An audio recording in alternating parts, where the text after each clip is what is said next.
Speech off. Good morning, my lovelies. I haven't recorded for a while, but now is a day where I will. For the blindies, I am sitting in my grey armchair by the window. I think you may see a bit of the curtains behind me, the dark blue ones.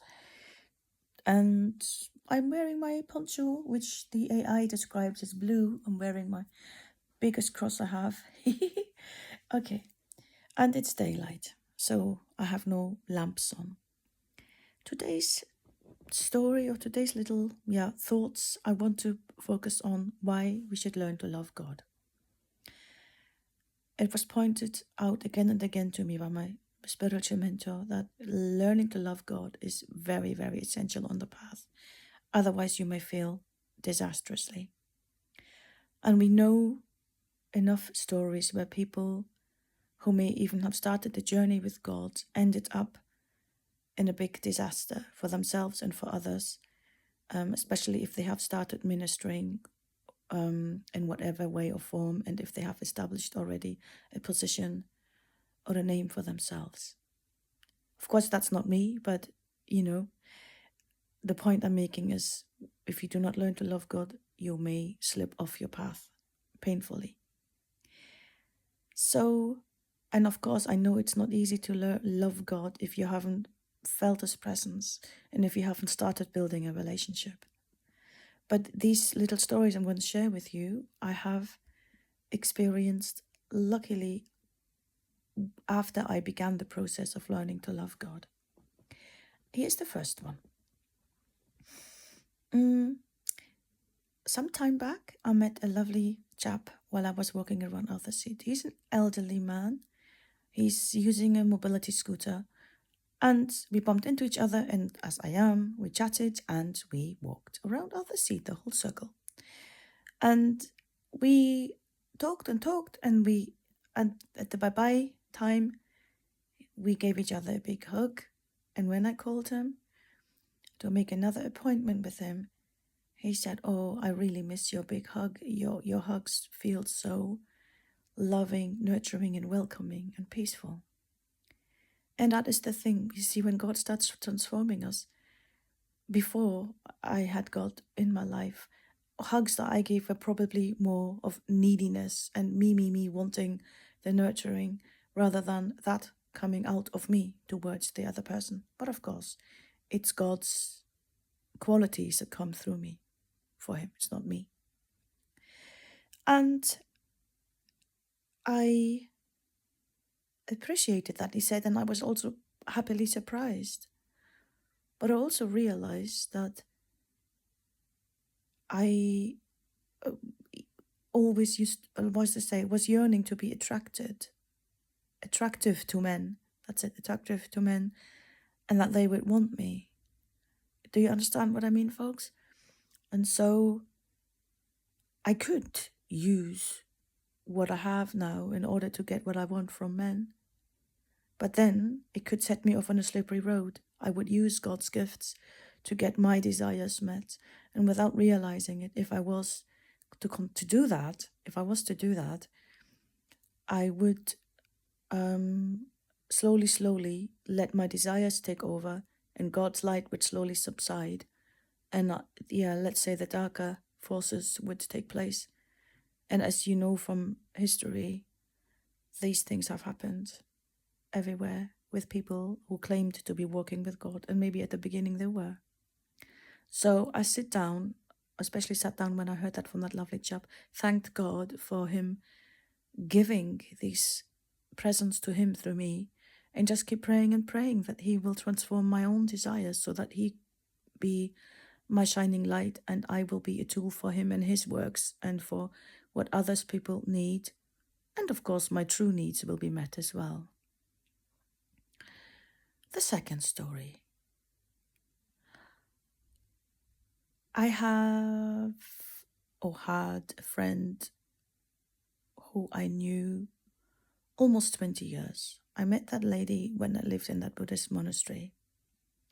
And we were these kind of friends, if we haven't met for a long time, as soon as we met, we would just like as if we saw each other yesterday. There is no difference. And we would always get on and always do really fun, fair stuff. It was like very, very genuine, mutual, close connection.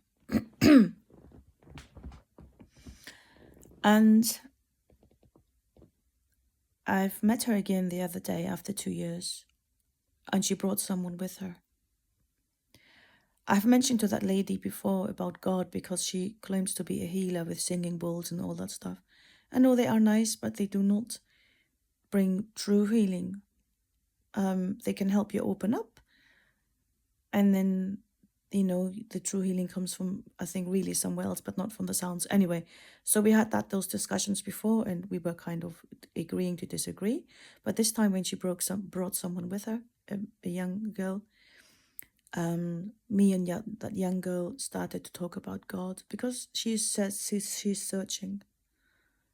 And then, so that was in the evening. And then the next morning, Graham, my spiritual mentor, and I talked to the young girl about God and encouraged her to, not to be afraid to open to Him because there's no punishment and da da da da. And because He will also heal her. And that girl must have had some traumatic experience, like she didn't want to be touched because we offered to hold her hands. And suddenly my old friend became very overprotective and very afraid about us talking about God, and asking or wanting to encourage the young girl to open up so that she would heal and, open her chances for relationships and loves and whatever. And my old friend would suddenly jump up and, oh, we have to catch the bus, even though they still had lots of time. And she grabbed her younger lady, and they both ran out of the house as if they were chased by wolves, and they disappeared. And I have not heard from her again. And it is really like that when you walk with God. People who are not walking with Him, or do not want to walk with Him, better to say, they will fall away. It just feels like the energies of you and them, it's like oil and water. They do not match anymore. And I just felt, okay, I haven't contacted her, my friend. She hasn't contacted me. Usually she would say, oh, I'm safely back home, or I forgot my fleece in your house, please, can you send it? Or how did you enjoy, did it go with other things that I had on, like a performance and stuff? Nothing. And part of me, I could think, oh, do I want, my friend back? Or do I want to walk with God and let people fall aside? And I will talk about Him no matter what. I will not anybody let forbid me from speaking about Him. And so I prayed again and said, Father, guide me on my journey. Let her go her own way, but I don't mind. I will just walk with you, even if people fall away. And I told you before, maybe in one of the other videos, when I did my shiatsu on people, there's like a body work, and they didn't like what they felt of me. They didn't like the presence of Christ because these people were pagans or witches. I said, go, Father, I'll leave the shiatsu then. I don't want to push you away so that these people get what they want. I'll walk with you, and then leave that be. So if I wouldn't learn to love Him or want to love Him or start loving Him, I would probably have fallen back to my old things, to my old friends, or to fulfilling my desire.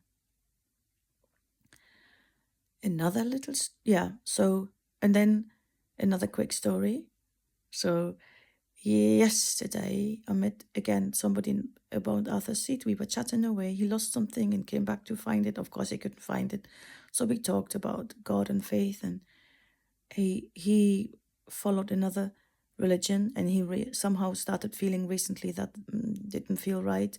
And he gets all these clues along the way. I think somebody with extracts from the Gospel of John in the street talking to people, and he picked one up and read it. And then he said to me, like, and I saw you with your big cross, so I just had to chat. And we talked away.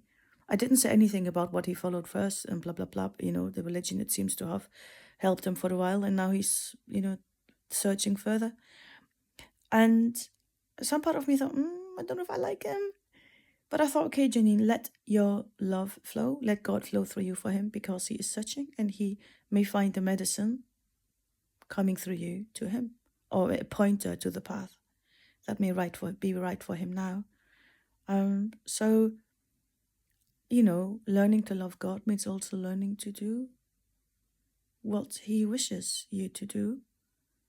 And it means that talk to people who He wishes you to talk to, because that means He can walk through you. Walk through you, talk through you, work through you, whatever. It is like a partner, like a proper lover's relationship. I do things for you and you do things for me. And unless you learn to love each other mutually, it's not going to work. So these are little stories about me learning to love God and how I have to make adjustments in myself about my judgments towards others, about my attachments to other people, and let my journey unfold.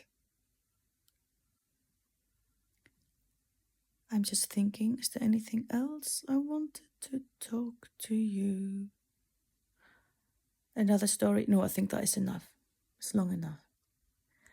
Okay, my lovelies, I'll chat to you soon with the next little thing. Speech on. 11 minutes, 9 seconds, 11 minutes, 10, face near bottom left edge, 11 minute, face near bottom left, face near bottom, stop recording video, button.